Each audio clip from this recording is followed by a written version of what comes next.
Hey everyone, I'm Zach Oidle. Thank you, Cole, for inviting me to take part in this songwriting series. Before we get started, you guys need to visit the link that's on the bottom of the page right now and download the tablature there. That way you're able to follow the notations for the examples and really get a great visual idea of how what I'm talking about is actually working.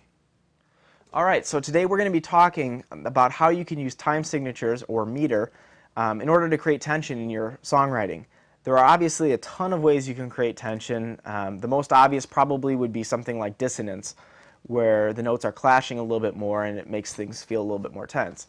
However, today we're talking specifically about meter and how it can be used in order to create a tension and then finally the release.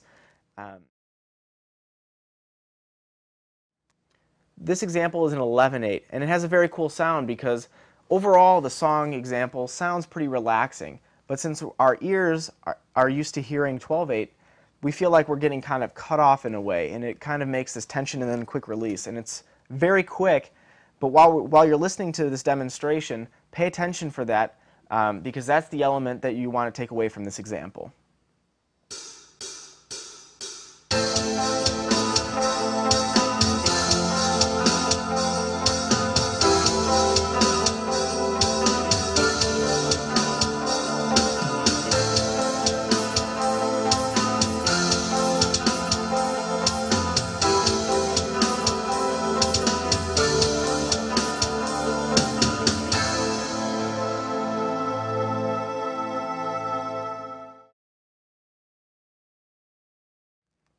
This example is in 5/4, and it has a pretty cool sound because in 5/4, it's not like most odd meters. 5/4, you can actually kind of get a groove to it.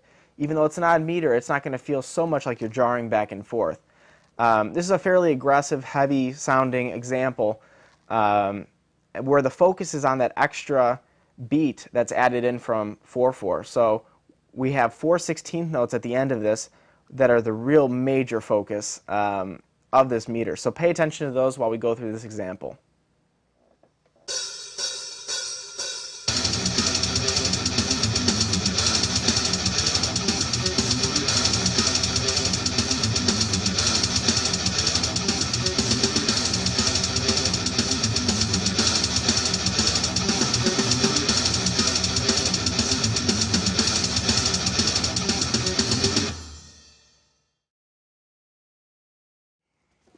All right, so this next example is an example from my solo album, Insomnia, and it's from the title track of that album. It's a cool variation of odd meter where we are changing every single measure to a new time signature. So there are 4 meters that continually rotate, and that's 7/8, 3/8, 7/8, 4/8. Now, the thing you want to pay attention to for this is the downbeat, because if you can hear that downbeat in the demonstration, you can fill in the gaps from there. Sometimes when it's moving fairly quickly, where this example's at 180 BPM on the click track, if you're listening to that and you're trying to count everything at once, it can be a little confusing. If you focus on the downbeats first and then fill in the space, it'll make it a lot easier.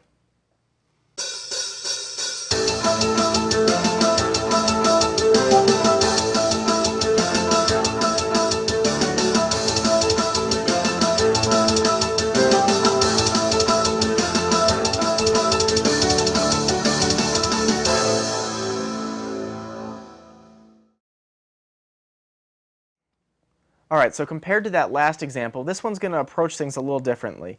Rather than changing meter every single measure, what we're going to do is change meter only for a dramatic effect. Now what that means is we're going to have a focus meter. So in this example, we're using 6/8. And we have 6 full measures of 6/8 before we change. And when we do that change, we have 1 measure of 7/8 and 1 measure of 5/8. And what that does is we have our 6/8, which is a very relaxing sounding time signature overall. We have 6/8 going, going, going. Things tense up when we get to that 7/8 and 5/8, and then they release again back to 6/8, and then it keeps on going.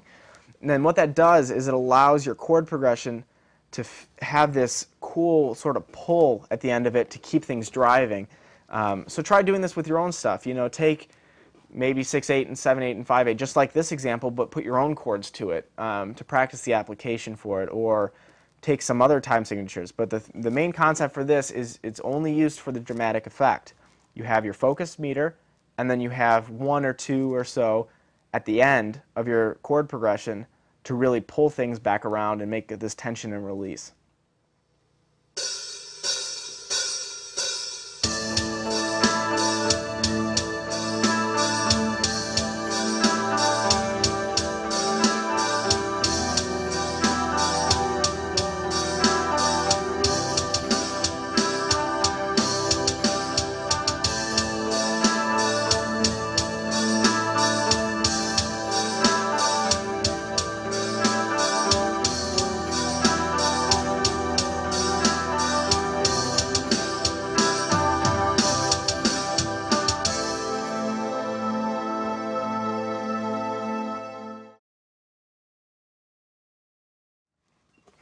All right, so now we're going to be talking about a concept that I refer to as doubling.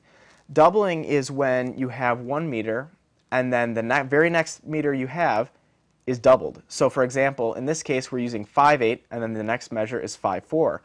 There's twice as many eighth notes in the, or whatever you want to break it down to. Now the cool thing about this is you have this really tight sounding shorter measure and then this release into the longer one, and then it's back to tight and release, and it's kind of this constant switch back and forth. It's very cool. Now, while this example only talks about doubling, you can also use a concept that I refer to as halving, which is basically the opposite. So that would be the equivalent of playing, something like 7/4 and then 7/8.